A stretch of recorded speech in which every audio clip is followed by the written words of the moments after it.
Report sa NBA. Nagmadaugon ang Miami Heat batog sa LA Lakers sa score na 111-108.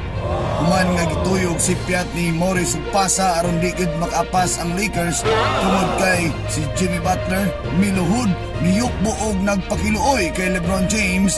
Nagpadaugon sila aron maabot pa og Game 6 ang duwa. Samtang si AD wa niya kay gitarong og duwa aron paniguradong makadaog yod ang Miami Heat. Maunang sa kasamtangan, 3-2 ang serye, lamang gihapon ang LA Lakers ug makabaton yod og Game 6. Gituyo na sa Lakers aron mas mahimong challenging ang NBA Finals ug dili kani boring kung ilang isweep o himuong 4-1 mo nang midaog ang Miami Heat karong adlaw. Og mao kadto ang mga balitang way ginapigan, walay gipaboran o walay kabayas-bayas.